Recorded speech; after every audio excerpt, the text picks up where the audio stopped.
Um levantamento anual sobre a presença do greening nos pomares de laranja, organizado pelo Fundecitrus, o Fundo de Defesa da Citricultura, mostra que a incidência média da doença subiu de 24% em 2022 para 38% em 2023 em todo o cinturão citrícola de São Paulo e Triângulo Sudoeste Mineiro. Pois é, esse cenário aí vem trazendo muita preocupação para o citricultor, para os pesquisadores, porque do total de 202 milhões de laranjeiras, nessa extensão aí do Parque Citrícola que eu comentei, 77 milhões de árvores estariam ou estão doentes. E este é o 6º ano consecutivo de crescimento da incidência da doença nos pomares de laranja. Porém, foi o maior aumento em pontos percentuais de toda a série histórica desde 2008.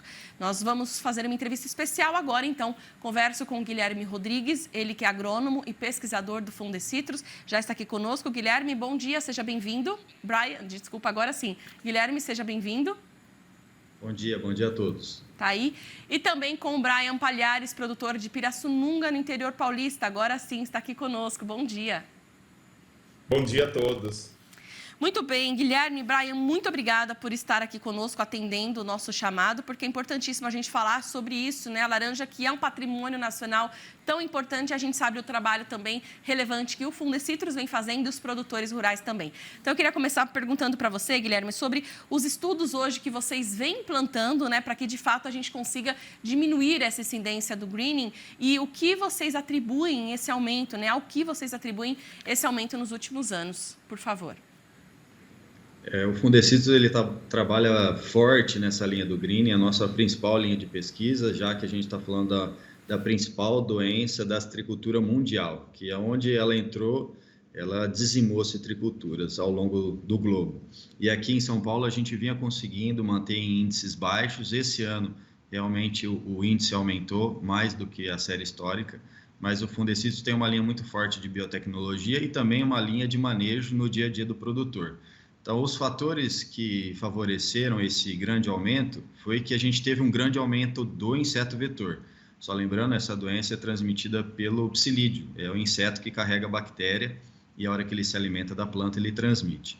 Então, a gente tem uma questão associada à planta, a tratos culturais. Então, o inseto ele tem preferência por vegetação nova, brotação. Então, a gente tem aumentado a área irrigada do Parque Citrícola, a gente tem aumentado a frequência de poda nos pomares e tudo isso faz com que a planta vegete mais, é mais abertura aí para o inseto contaminar a planta.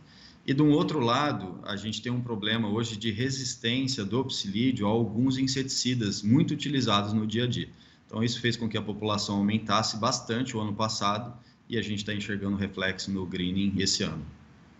Tá aí, Guilherme, daqui a pouquinho eu quero entender um pouco mais, né, sobre como a gente consegue, então, você mencionou sobre biotecnologia, né, de que forma que vocês já estão avançando, né, com esses estudos e com essas ações para que a gente consiga aí ter avanço, né, no controle também do greening. Queria falar agora com o Brian um pouquinho sobre essa importância das ações em conjunto no campo, né, Brian, do que o Fundecitrus faz, do que vocês realizam em campo também, e se você detectou também na sua propriedade, né, esse aumento da incidência do greening nesse último ano. Isso, a gente detectou, nós somos produtores de laranja desde 1970 e esse é o nosso maior desafio entre todos que já passou e nós detectamos aí de 1 ou 2 anos para cá uma incidência muito forte, é o maior desafio, como eu falei, e a gente precisa trabalhar em conjunto com os vizinhos. A gente tem um grupo que tenta trabalhar todo mundo junto, entrar com o controle ao mesmo tempo, para ter uma melhor eficiência e tentar segurar esse aumento aí de infestação. Brian, voltando ainda com você, como que você tem conseguido controlar, né? Quais ações em conjunto aí com o Fundecitrus que vocês estão agora atuando para que consiga, né, na próxima temporada, diminuir essa incidência, né? Eu queria que vocês trouxessem para a gente algumas orientações, algumas dicas, né, nesse sentido de que a gente possa, até para outros citricultores que estão nos acompanhando, conhecerem também, né, como que está esse mercado. A gente vem trabalhando forte com o protocolo do Fundecitrus, que é o maior aliado nosso. Eles estão sempre estudando bastante, né?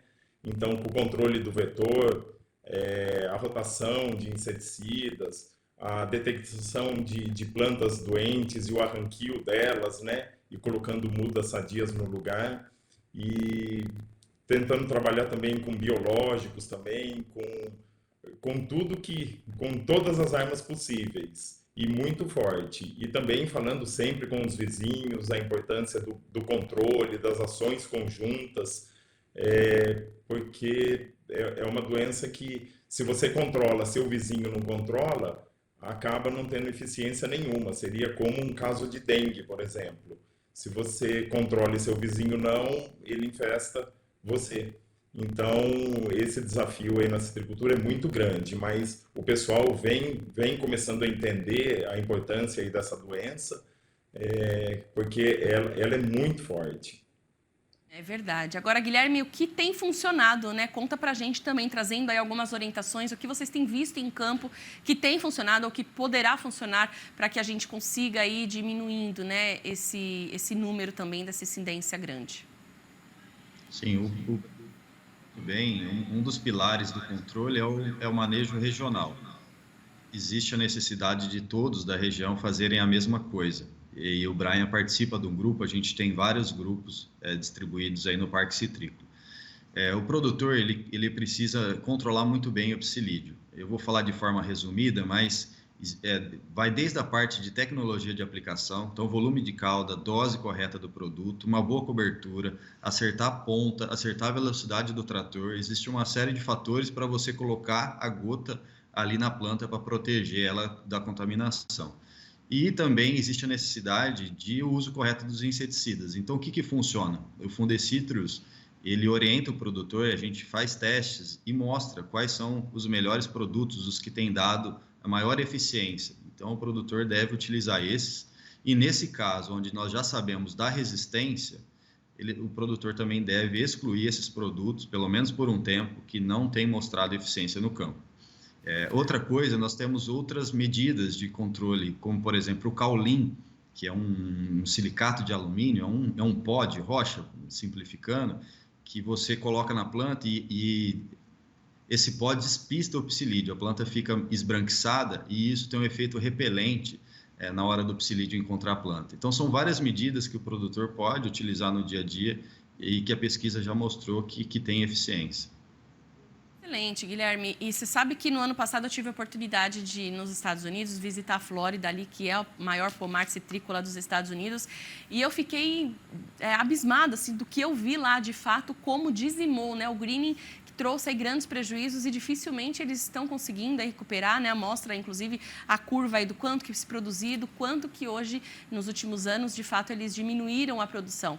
Então, essas orientações que vocês trazem aqui são um serviço importantíssimo para que a gente consiga manter, né, a produção, a posição do Brasil hoje, né, como líder na produção de laranjas, do suco de laranja, né, aquela sempre, o que nós falamos, de cada 10 sucos de laranja bebidos no mundo, a gente tem aí entre 7 e 8 que são de laranjas produzidas no país, então é um patrimônio nacional importantíssimo mesmo também para a balança comercial. E aí eu queria voltar agora para o Brian para saber um pouquinho sobre o seu negócio, Brian, né, você produz a laranja para suco, você fornece para uma grande indústria, como que é um pouco, né, e o que de fato o greening causa aí de prejuízos, né, nos seus pomares?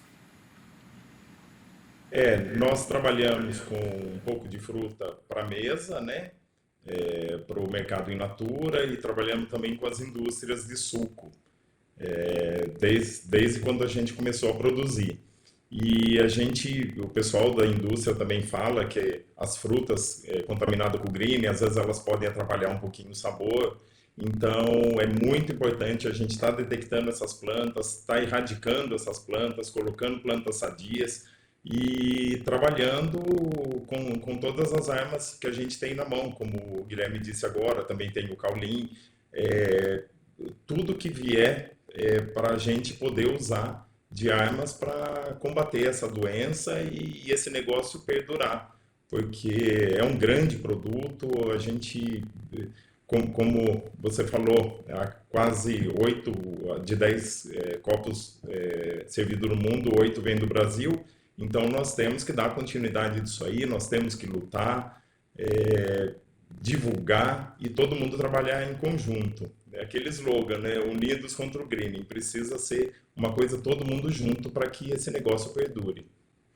Exatamente, né? Para um bem maior aí, para que a gente consiga cada vez mais os nossos pomares muito saudáveis. Guilherme, parabéns aí pelo trabalho que vocês vêm realizando no Fundecitrus. Queria que você deixasse um recado final, então, né, para os produtores que estão nos assistindo, né? Esse momento importantíssimo também de união e sempre aí de pesquisa, o que vocês vêm realizando em campo para a gente conseguir reverter essa situação. Joia, agradeço a oportunidade e meu recado é rápido. Nós seguimos firmes na luta. Unidos contra o greening, como o Brian disse, nós temos muito trabalho pela frente em conjunto. Tá aí, obrigada, Guilherme. Brian, também, muito obrigada pelo seu tempo aqui conosco, pelos seus conhecimentos compartilhados aqui com a gente. Obrigado pela oportunidade. Bom dia a todos. Tá ótimo, bom dia, até a próxima.